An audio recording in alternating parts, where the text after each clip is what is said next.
All right. And we've had a long talk on our way up to Right. Bangor, Maine and back for the memorial service for your sister, Louise.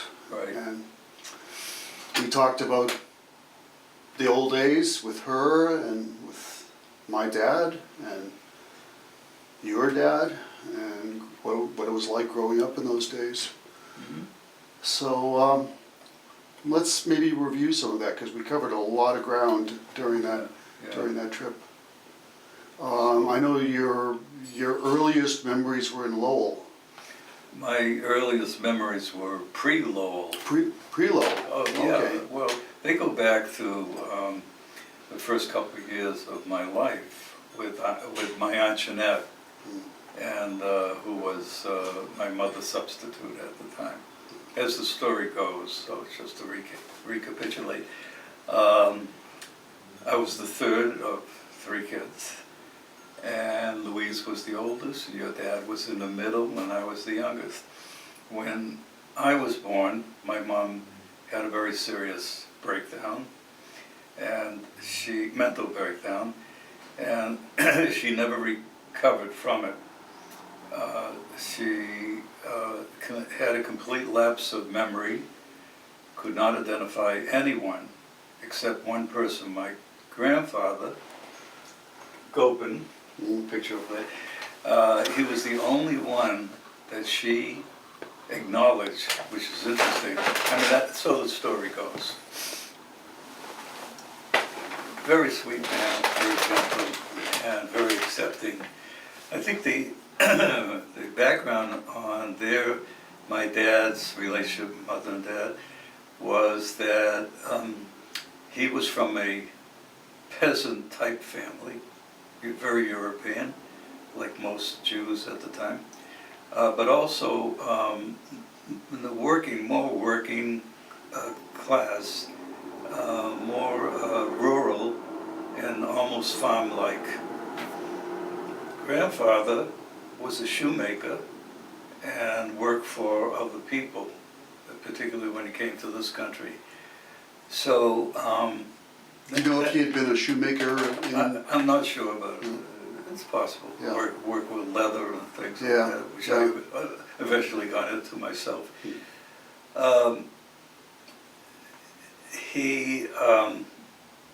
But my father, his worked at that time, that was in his early years, just before he got married. He worked at the Malden, Revere Knitting Mill in Malden on Eastern Ave. And that was a place of employment because it was a pretty large factory, and it employed quite a few people from the area, many of them Jews. So my dad was one who got a job there. He met my mother, as the story goes, so there's no real story, there are little snatches of it. I had to, piece it together and make a story out of it. That they found each other at work, were attracted to each other, and then extending that is they were down in Revere Beach one time, and they recognized each other from the mill, and blah blah blah. She was with some girlfriends, he was with some guy friends, and at that point they decided to really focus. They became serious, and they got married. The unusual part of it is it was really like a mixed marriage, not made in heaven. He was a working class guy, very limited in outlook and means, and she was from a fairly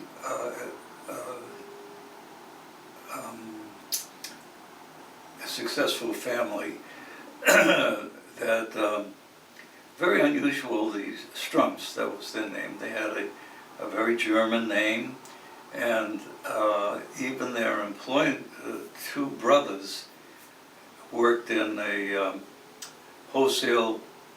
owned a wholesale flour company that was in a flour district in Boston, and that was unusual. They, you know, Jews did not go into that kind of a field. Yet they were accepted. And I think they were accepted because they looked very waspy and acted very waspy, the Strumphs. They even drank the right scotch, where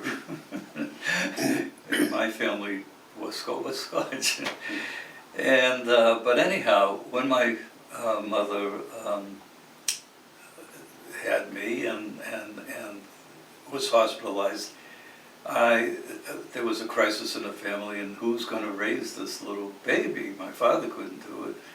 He had 2 children already to concern himself with. So my Aunt Jeanette, her sister, my mother's sister, took me in, and it was another part of Malden, which was a very more wealthy type of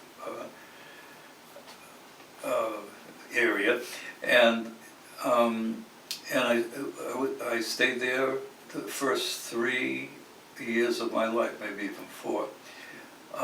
For all practical purposes, I know there was probably a lot of information given to me about who I was and who's my real, you know, mother and father.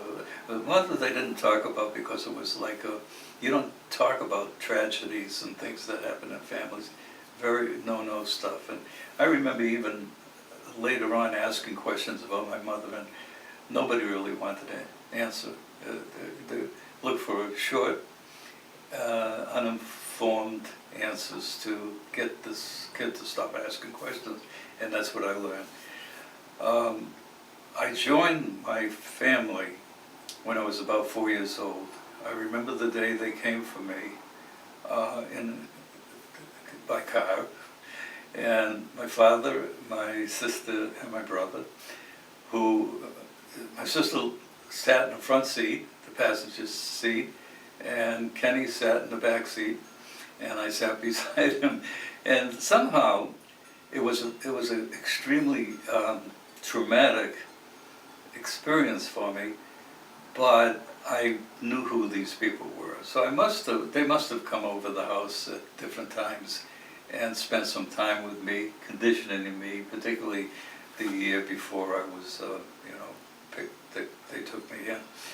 So, but it was very, very difficult for me to leave a home, my aunt and uncle, and a brother who was Paul, their son, like an older brother, and then live with this relatively strange group of people in a much different environment. You know, 3-decker in Lowell, and kids around there were all dirty, and after school would eat bologna sandwiches and white bread as a snack, and you see just the filth on the white bread. That's one reason that white bread is not good for poor people who live in a slum. They really need to have bread that covers the dirty hands. But I envy them nevertheless. To me, that was the pinnacle of being of a good life. That they could actually have a bologna sandwich in the middle of the day and eat it while we were playing in the backyard, you know. And so I went to sort of a nursery school the first year, around age 4.5, and then we moved to. I was only there a year. They had lived there before then, and we moved to Malden, and we lived with my grandparents on Lime Street, which was a house. It was the edge of the neighborhood, the Suffolk Square neighborhood, and the few houses on Lime Street and nearby were a single family or 2 family, which is unusual. Most of the houses were 3 families and some 2 families, but hardly any single families. When I lived with my aunt and uncle, they had a very nice, cushy kind of single family house with wall-to-wall carpeting. In those days, that was a big deal. And just the whole atmosphere was very, very luxurious. So I had to give that up too. But life wasn't too bad with this new family. They were really basically good people. My father was strict, but not overly strict. And my brother Kenny and sister Louise were tolerable of me, which was kind of nice, and more than that sometimes in those early years. So I was not not in a bad situation, nothing classical like that. And they kind of looked out for you? Yeah, and friendly, always had a smile, always, once in a while, or joking, about, I would like to pretend I had a horse, that I was riding a horse, because I liked the cowboy movies. There was something releasing about that, and so I would sort of skip around the area as though I was riding a horse. And I know Louise always got a kick out of that. She thought it was a little weird, but And you had a dog, I think? the dog that they had was Jackie's dog, my Uncle Jackie, one of their sons, my father's brother, younger brother, Skipper. And he was a dog, he was like the family dog.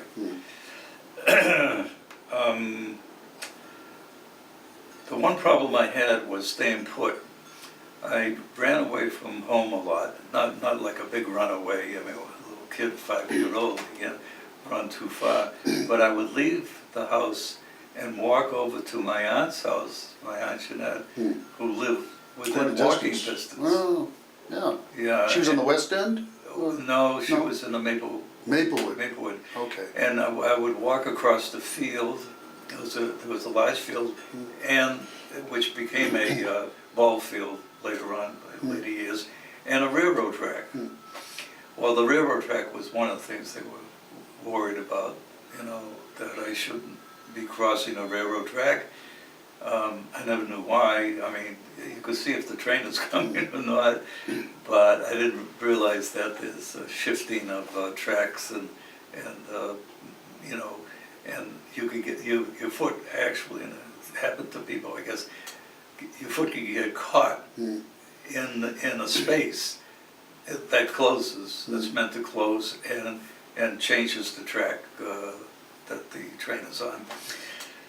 So, but I did that a lot, and I would spend time, make up time with my aunt, who really, in a way, encouraged me indirectly. She would chastise me, but she would at the same time ask me who I liked better, my father or her. And if that wasn't a giveaway, I don't know. But so it didn't necessarily encourage me to run away and leave home. I would get bawled out for doing that afterwards. But it didn't discourage me when she would ask questions like that, because I know she was missing me as much as I was missing, well, my uncle too, a quiet guy, Uncle Max, but a very sweet guy. Liked him a lot. And my Aunt Jeanette was a key person. So I got to a new family, and I got to know my brother, your dad, and Louise, and we became a real close unit. Growing up, we lived in a few different places in Malden, got away from my grandparents and more independent. But my dad, by then, was working in a dry cleaning field, and he worked for a dry cleaning house that did deliveries in a truck. And then, subsequently, maybe when I was about 7 or 8, he got a job in Providence and decided to keep the family where it was, us kids in an apartment, and he would come home, our home, on weekends. Otherwise, he would stay in Providence during the week while he was working. And so we didn't see a lot of him. And Louise really was the caretaker. Kenny was still a little bit too young to take on much responsibility, so there was like one caretaker who herself, I mean, she was 8 years older than me, so she was a teenager, young teenager during those years, and a teenager. And my brother, who was 10 or 11, and I was 5 or 6 or whatever. So, how's that? Is that going? Yeah. Why don't we? Where is the main connection? Bangor, and we haven't talked about that at all. Not yet. the main. No, State of Maine. Bangor, Maine. Connection. Yeah, that came subsequently. I would say when I was about 6 years old. Okay. First time for me, but the rest of the family would go up to a farm, Cobert's farm, which was in Bangor, outskirts of Bangor, and there was a relationship there that predated coming to this country. I guess the Cobertses and the Gopens grew up in the same village in the Ukraine, and the Cobertses, and that's why the family itself, the Gopens, or at least a portion of them, were more rural and more farming. I think they had animals where they lived in Russia, and they brought those that's a lifestyle to this country, and found the Cobertses went up to Bangor and bought a farm, and there's some Gopens that went up there too, to Bangor, but they weren't farming people. They lived in the city, which was like a small town, Bangor in those days anyhow. So we began to go up there during the summers. It was a great place. They were very welcoming, for old time's sake, I guess, and I enjoyed being up there. Lonely. It was lonely. There were no other kids my age, but I liked the farming life. I liked being up on my own and walking, taking these long walks. And they had acres and acres of land. They didn't even know where their land ended. And they would have they were a dairy farm, so they had cows, a lot of cows, but at times too. Now this is your family's farm or the Coberts? This is the Coberts. Yeah. Yeah, and they each summer that we went up there, a number of summers, it was always a surprise to see what the other animals might be that they decided to try out. They had sheep and other, and of course they had a couple of huge farm horses that did the labor. And we used to do some fun farm things like hay in August, and that was fun and messy and all. And then we'd go to the pond that was nearby at the end of a hay day and swim. So it was They had really, chickens? they had a lot of chickens, Yeah. a ton of chickens, and the chickens were free range. That is, they would come into the house a lot, and they would walk around the kitchen as though they owned the place. And the Coberts is, to them, this is what you do with animals. If you're going to have animals, they should be able to go where they feel like going. So it was a funny kind of a setup, even for a non-farm kid, to this type of farm. But it was nice. It was great memories. I really enjoyed taking rides in a pickup truck with Nathan, who became my brother-in-law, subsequently marrying Louise, and delivering milk early in the morning. I had a lot of those kind of days. So there was this Bangor connection. Now, there were some Gopens already settled up there. Yes, but not in farm Okay. work. What were they doing? Possibly trading animals. Uh-huh. I think a lot of the community that was non-farm connected still worked with animals. That's why it makes me feel as though the whole extended family and the Cobertses were close, and they may have had some relationships way back, early years because of some of the inherited questionable diseases that Louise had, her kids, 3 of her kids had, that kind of indicates that there was some,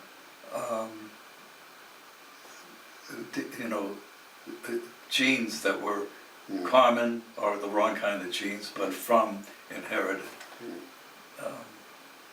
There was a cobbler also up there. Yes, there was a cobbler in town. He was my grandfather's brother, I think. And I didn't know his family. I met his wife, but I never got to know her, so that it was a little strange. So there was not a closeness. I was closer, or we were closer to some of the other people in the community there in Bangor who were not necessarily related. But this guy was also a real nice, sweet guy, very friendly. Come in, he had a patch over one eye, and he was a cobbler like my grandfather. And that's it. They were connected. That's the another clue as to what my grandfather, his occupation, because he had a brother who was doing it. His brother happened to be a little more ambitious or whatever, had his own shop, which was nice. Now, on the ship manifest that we saw, Yeah. for the Lusitania, that you're, Before it was sunk. before it was sunk, yeah, in 1912. Yeah. It was sunk, I think, in 1916. And so 4 years later. Yeah. But your dad came over along with 2 brothers, and what I think we figured out was actually an aunt and uncle, not rather than his father. His father was already here, I believe. Whose father now? Your father's father Oh, was already here before he arrived. yeah. So I think they came over with an aunt and uncle. Yeah, yeah. Well, that's the way they came Mm. in those days. They came in bits and pieces. Mm-hmm. They didn't come as a total family. And unless they had the more brother money. was Sam, was Sam a was year the older. oldest. And then Harry Herschel was a baby, like 11 Yeah, months old yeah. when he came. Right. And your father was 10. And, That's right. And Sam was 11. Yep. Yeah. Yeah. My father was born in 1900, Uh-huh. so or Well, close. no, it wouldn't be, if they came in 1912, which is what it says on the manifest, it says at least on there that he was 10 years old, so Yeah, that we- would put it at 1902. Yeah, but he always went But- by 1900. All right, so And maybe. it may have been easy to Yeah, maybe. keep track of it. Okay. Either that or they didn't give them the correct information when he came or something, or, Yeah, yeah. I'm sure dates were hard to. yeah, to establish. And, You deal with approximate, because the records were not kept that closely. yeah. Family kept it or nobody kept it. Yeah. So, yeah, I think not only that, there was a part of the Gopens, a bigger part, that we didn't really know growing up. I mean, obviously my father and grandfather knew them, but we didn't know them. The family divided. Even the way they spelled the last name was divided. We spelled it with E-N and they spelled it with I-N, and they were more middle class or a little wealthier. They were more learned, more religious, and more economically more successful. They had businesses, they had professions. Seems on my side none of them did, but on that side they all did. So there was a big difference. And No, those were the so-called Chelsea Gopens. Chelsea Gopens, you know, and Chelsea, you think, well, Chelsea's kind of a poor kind of town and so on. But they lived in good places. I remember we visited a couple way back early when I was a little kid, and it seemed their apartments were much nicer. You went by the living room. Living room was the clue. Kitchen is a kitchen. There's not much. You had a stove and you had things, but a living room was unique. You had certain furniture, and so that I remember going into some of these places were not comfortable. They were really off-putting because you know, a kid, you got to sit and not move around, and they were some of the people were good folks, but they would watch you closely and make sure you didn't start picking at the, you know, the covering of the furniture. I think there was a distancing on their part, maybe a little out of defensiveness on our part too. I'm not sure. But first of all, we had a very small unit. The Gopens, ENs, who were not successful, were not a lot of people. There wasn't a lot of families. There was one up in Bangor, there were, one in Malden, and all these, you know, Harry and Jackie and Sam, they all sprung from Israel, from my grandfather. And Jenny. Who? And Jenny. And Jenny, yeah. And so that's the family I knew. But Harry was fairly successful. Harry was the only one who was successful. He went to, and I think my grandmother was really very able to bring on some success where success seems elusive. I think she supported, put a lot into Harry's getting successful. I mean, she saw gold in them, their heels. That's how they measured things in those days. That the children, you'd raise the children, and they would turn around and help them get to college or special school, and then they would take care of you. And this is what Harry did for the most part. He did all of those things. And Jenny, likewise, you know, marrying into something more successful than she was used to growing up. And so, but that was it. We didn't have a lot of relatives, Gopen relatives, to visit. But we had a few of the INs are somewhat connected in Chelsea, because I remember going there a number of times, and this is where the people who were maybe the fringe of the INs were pretty successful by their living room furniture. Now, Harry became a pharmacist. Harry became a pharmacist, but he didn't get that far. He worked as a pharmacist in a store, in a shop.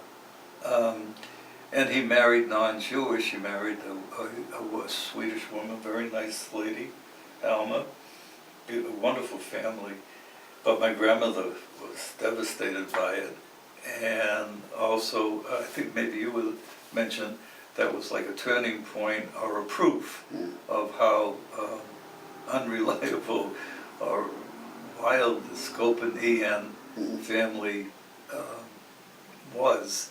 They were certainly not the traditional, you know, families that came over from Europe. Because he married well, that was just another example. Yeah. He just put another Yeah. sock. And but you know, my grandmother put a lot into his education and his success, so she got over it quickly. You know, the disappointments and all. Although I don't think she ever had.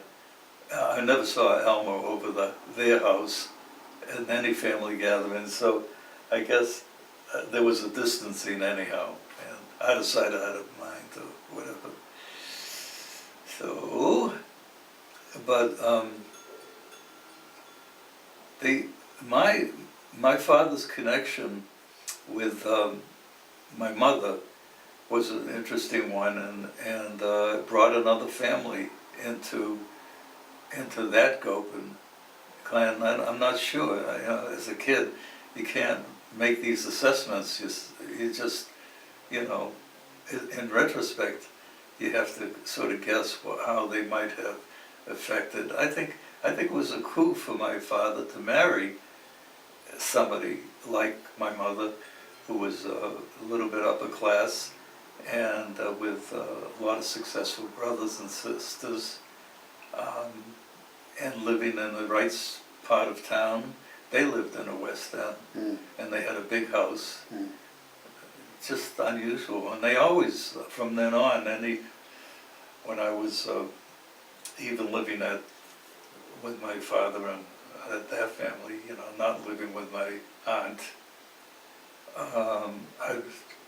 there would be a lot of visiting of the Strumphs, and all of them were very successful. They would just all have money galore, and they had maids, and you know, B was one of the daughters of my Aunt Rose, one of the children, and she lived in a very fine part of Newton, and had household help and a gardener.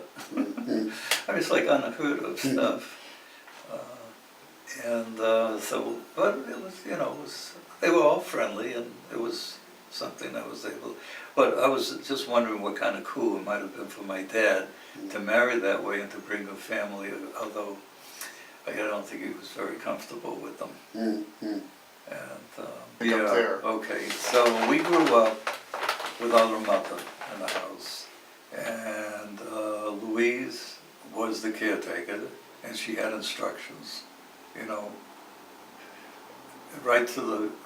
You know, my father was not only a good, loyal father, making sure his kids were even long distance, making sure that we knew what to do. I think that was basically, he would, when he came home on weekends,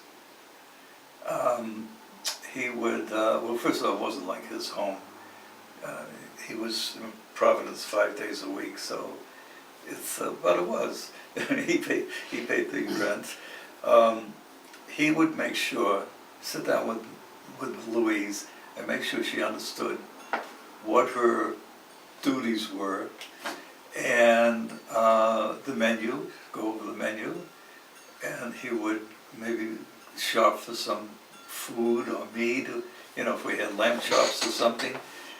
We had an ice box, and you could keep things a few days. Or he would just have her buy the stuff during the week. He'd give her money for food. And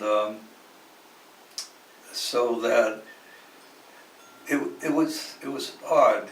It was odd. And it affected me, not having a mother at home. It affected me a lot. And it didn't seem to affect Louise.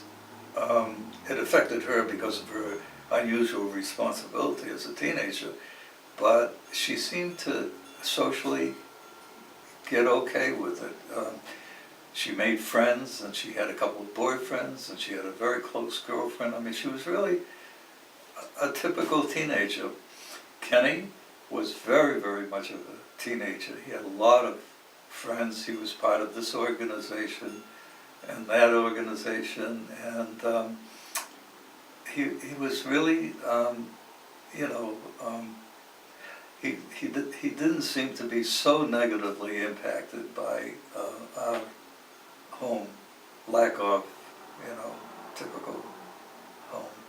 And but I think I was affected a lot more than either of them.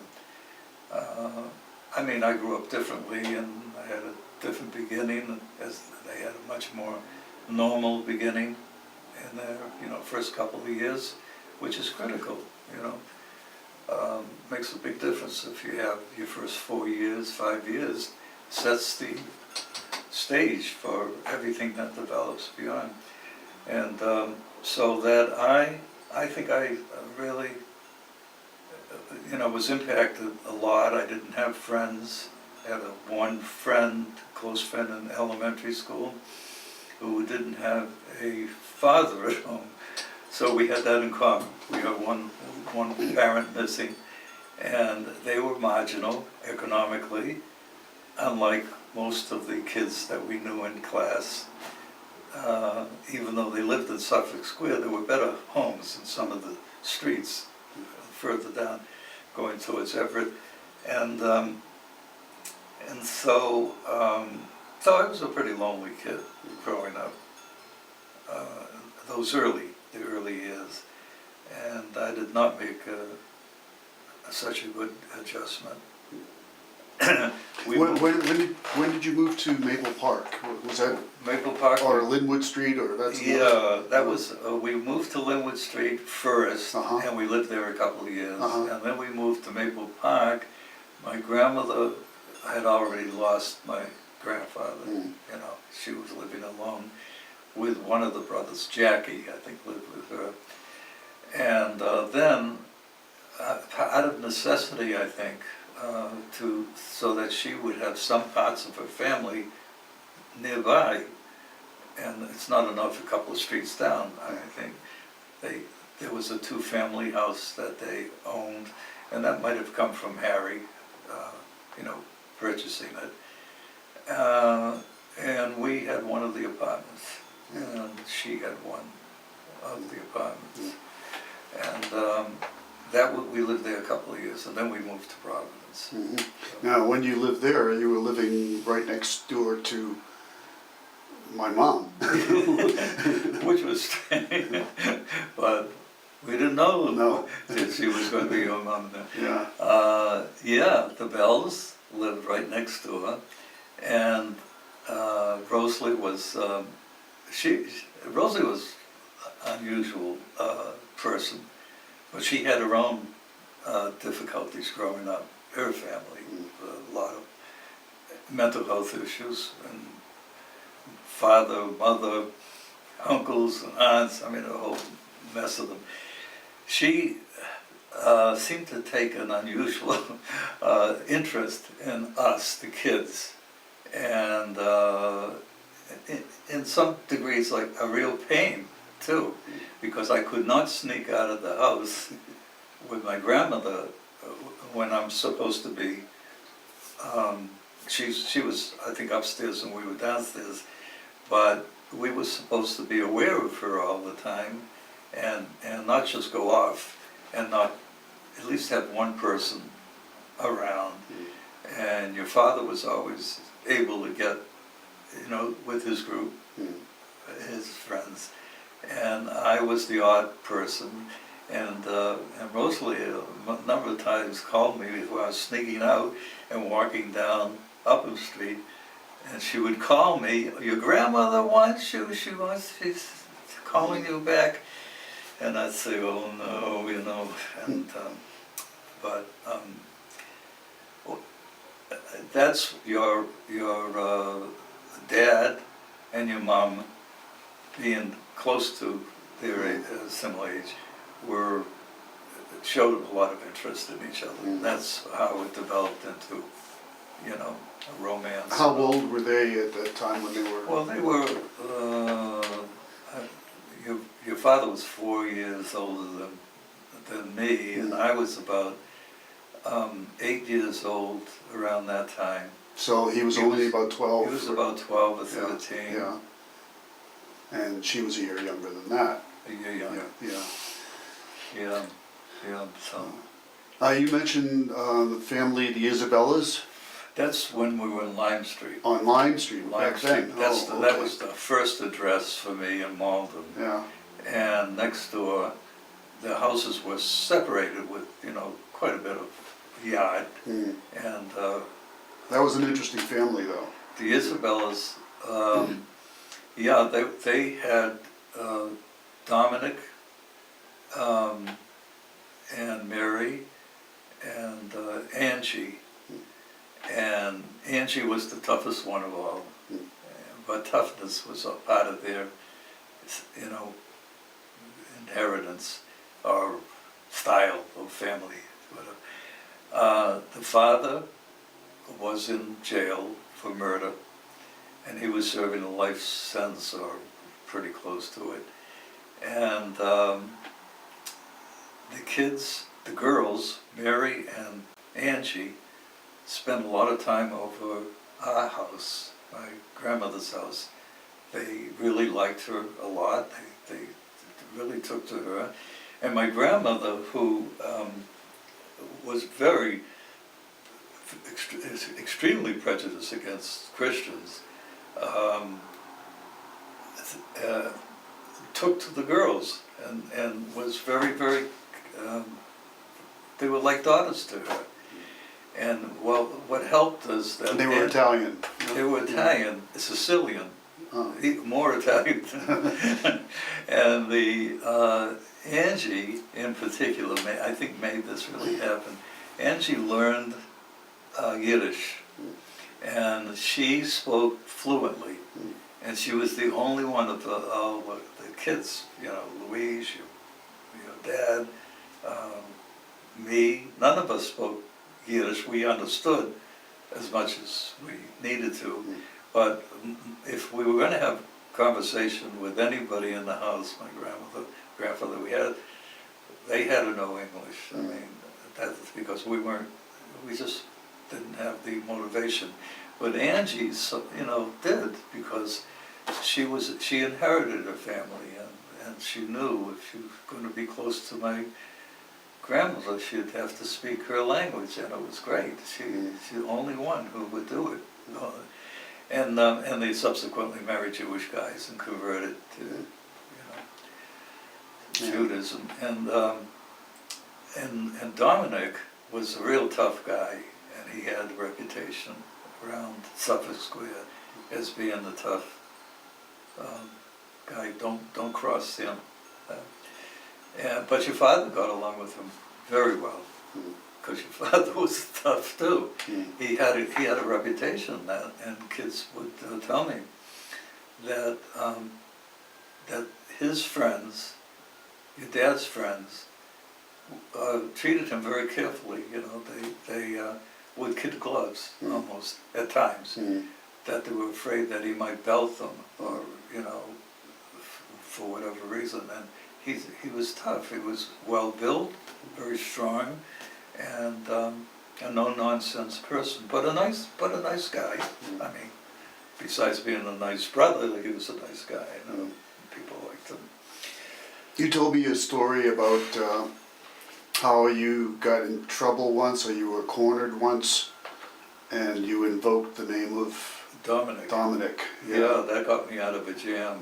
There were a couple of real tough kids came around Suffolk Square one night, and I was walking around. It was kind of a rainy night, and I said, oh, when I saw them, and they got me. There was like a little alleyway. They got me into the alley, and I know they were going to beat me up.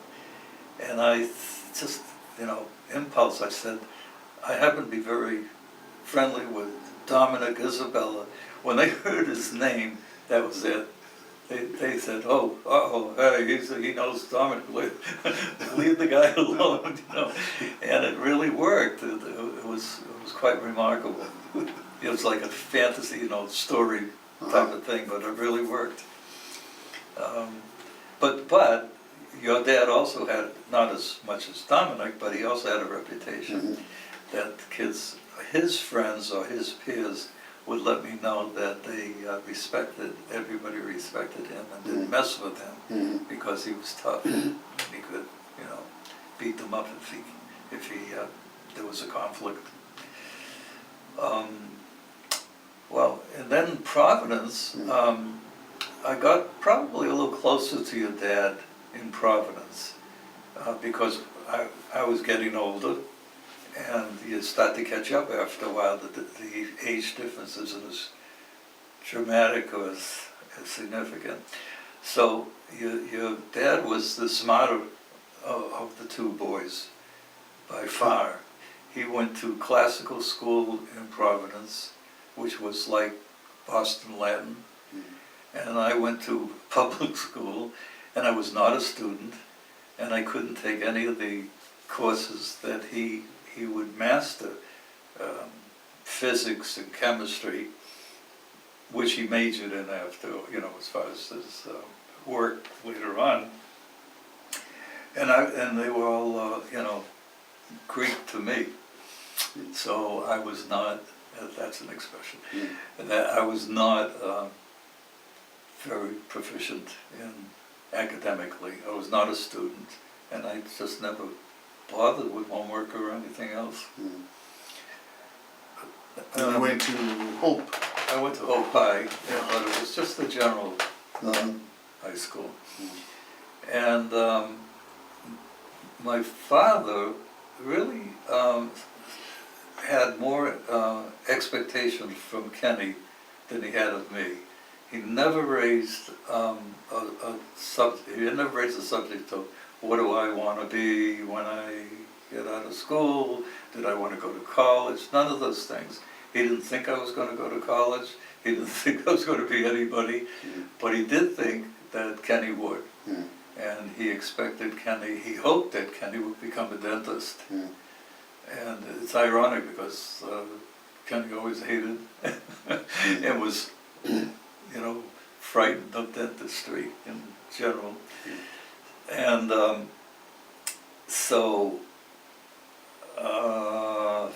and then interesting, there was a point where the boys, Jackie and Harry, during the war, World War II, were both in the service. Brothers. Your dad's brothers. Dad's brothers were both in the service. Jackie was the Army, and Harry was Navy, but they were away from home. And my grandmother didn't have. They were living with her beyond where I thought they were, and she didn't have them to take care of her. And she wanted as a substitute, wanted one of us, either Kenny or myself, to come and live with her from Providence to Malden. I liked the idea of going to Malden because I wasn't crazy about Providence. And for a while, it was up for grabs. It seemed to be a decision that either one of us could make at the time, because I know my father presented it to me in the same way he presented it to Kenny, to think about it and so on, and, because one of us has to go. But there was a point where your father, it was Rosalie that made the difference, but it came about somehow, and I think we teased him about it and everything like that, and he enjoyed the teasing. But it was truthful. He felt that his potential girlfriend, I don't think they were that close at the time, but potential girlfriend lived right next to her. So there was an added incentive that I didn't have any incentives. So that made the difference. And he, that was a critical decision. I didn't fight it. It didn't really make that much difference to me. And he wanted to, so that's how it came about. So he ended up living back at Maple Park with my grandmother, and he was able to evolve a relationship with Rosalie because of proximity. That it went from a mild interest to a serious one.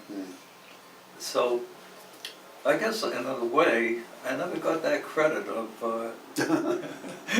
that I sort of made it by default if it happened.